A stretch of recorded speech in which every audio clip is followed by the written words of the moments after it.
আজি ৰাতিপুৱা এটা খবৰ লৈ আহিছোঁ আপোনালোকৰ ওচৰলৈ ভিডিঅ' এটা লৈ আহিছোঁ আৰু ভিডিঅ'টো আপোনালোকে আৰম্ভণিৰ পৰা শেষলৈকে চাব। যোৱাকালি এটা খবৰ আহিছে মোলৈ আৰু খবৰটো কি মই আপোনালোকক জনাম তাৰ আগতে কৈ লওঁ, যিহেতু মোৰ দোকানৰ পৰা আহি পাওঁতে প্ৰায় 9-10টা হৈয়ে যায়, অলপ দেৰিয়ে হয় আৰু সিমান দেৰিকৈ অহাৰ পিছতো ঘৰলৈ গা পা ধুই ভিতৰত সোমাওঁতে মেলোতে প্ৰায় আধা ঘণ্টা সময় গুচিয়ে যায় আৰু সেই আধা ঘণ্টা সময়খিনি পাৰ কৰাৰ পিছত মানে ভাত পানী খাই বৈ হোৱালৈকে চবচোন ভালেমানখিনি সময় হয়। আৰু তেনেকুৱা সময়তে কালি মানে আহি পালোহি, আহি প্ৰায় মানে 10:30মানত মই ভিতৰত সোমাইছোঁ আৰু গাড়ী এখন ভাউচকৈ আহি ৰখিলেহি দেই। আৰু গাড়ীখন আহি ৰখিলে মই ভাবিছোঁ কোন আহিছে, যিহেতু মানুহ ইমান ৰাতি আহিলে মানে তেনেকৈ দুৱাৰ খুলি চোৱা নহয় ন, তো তেওঁলোকে কথা পাতি থকা শুনিছোঁ। মই ৰাতিৰ পৰা ঠাণ্ডা হৈ যায় অকণমান হ'লেও পৰিৱেশটো, গতিকে মই কথা পাতি থকা শুনিছোঁ যে স্মৃতিৰ ঘৰ কোনটো, স্মৃতিৰ ঘৰ কোনটো, আৰু স্মৃতিৰ ঘৰ কোনটো বুলি কথা পাতি থকা শুনি মানে মই ওলাই আহিছোঁ আৰু মানে হয় মানে কাণ পাতিছোঁ, ওলাই অহা নাই, কোনেনো কি কৈছে বুলি কাণ পাতিছোঁ। তাৰপিছত মই কাণ পাতিলোঁ, মানে স্মৃতিৰ ঘৰ কোনটো বহুত বেছি কিবাকৈ মানে তেওঁলোকে হেৰি কাৰণে ভালকৈ পতা নিচিনা লাগিলে আৰু তেতিয়া মই মই হয় স্মৃতি বুলি, স্মৃতি বা বুলি মতাৰ কাৰণে মই ওলাই আহিলোঁ আৰু মই ক'লোঁ হয় মই স্মৃতি, কওকচোন কিবা আছিলে নেকি। তেতিয়া ক'লে আপোনাৰ লগত কথা এটা আছে, থিয় হৈ কথা নাপাতো বুলি। তাৰপিছত অসমীয়া মানুহ হিচাপে তেওঁলোককো অসমীয়া মানুহ দেখি পেলাই ভাবিলোঁ অকল মতা মানুহ অহা হ'লেও বেলেগ কথা, লগতে মাইকী মানুহো আহিছে কেইগৰাকীমান আৰু মতা মানুহো আহিছে, দুইটা মিলি আহিছে। তো গতিকে ভিতৰলৈ মাতিলোঁ, আহক তেতিয়াহ'লে বহি পেলাই কথাটো কি হৈছে। কাৰণ মই এনেকুৱা বহুত কিবাকিবি কাম কৰি থাকোঁ য'ত মানে মতা মাইকী সকলোকে প্ৰয়োজন হয়, মোক যেতিয়া তেতিয়াই প্ৰয়োজন হয়, ঘৰলৈও বিচাৰি আহে দোকানত থকাৰ উপৰিও। মই ভাবিলোঁ তেনেকুৱাই কিবা হয় চাগে বুলি।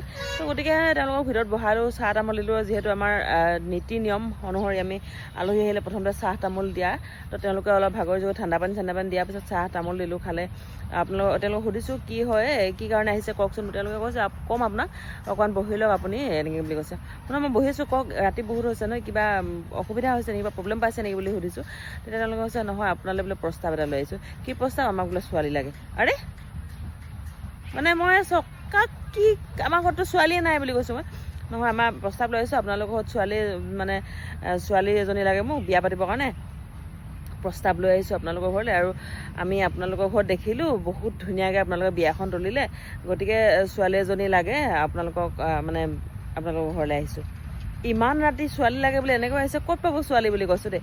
এতিয়া মই ভাবি কি ক'ম, এতিয়া কাক বিচাৰি আহিছে বুলি কৈছোঁ।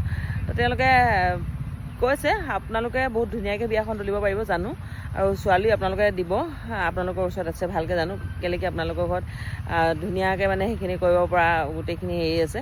তো গতিকে আপোনালোকে ছোৱালী এজনী আপোনালোকৰ ঘৰলৈ লৈ আহিছোঁ, ছোৱালীজনী লাগে আৰু স্পেচিয়েলি আপোনাক মানে এইটো কৈছোঁ। তো মই মানে কি ক'ম আৰু, এতিয়া মই ভাবি নাপালোঁ কি কওঁ কি নকওঁ। মই ক'লোঁ, হাঁহিও উঠিছে মোৰ, কাক লাগে বুলি কৈছোঁ, বিয়া পাতিবলৈ মোকে বিয়া পাতিবৰ কাৰণে লাগে বুলি কৈছে। কি ক'ম কি নক'ম আৰু, হয় নেকি বুলি ক'লোঁ আৰু। তাৰপিছত কাক বিচাৰিছে বুলি সুধিলোঁ। তেওঁলোকে ছোৱালীজনী বাৰু দেখুৱাই দিলে। এতিয়া আপোনালোকলৈ মই এৰি দিছোঁ ছোৱালীজনী মই কোন ক'ম, আৰু বিয়াৰ প্ৰস্তাৱটো শুনি মানে মই কি ক'ম আৰু আপোনালোকক বুজি পোৱা নাই, আপোনালোকে ক'ব দেই। বিয়াখনৰ আপোনালোকক নেক্সট ভিডিঅ'ত দিম, চাই থাকিব ভিডিঅ'টো। ছোৱালীজনী কোন আৰু বিয়াখন আমাৰ ঘৰৰ পৰা কিয় পতাটো বিচাৰিছে বা ছোৱালীৰ প্ৰস্তাৱ লৈ আমাৰ ঘৰলৈ কিয় আহিছে, সকলোবোৰ কথা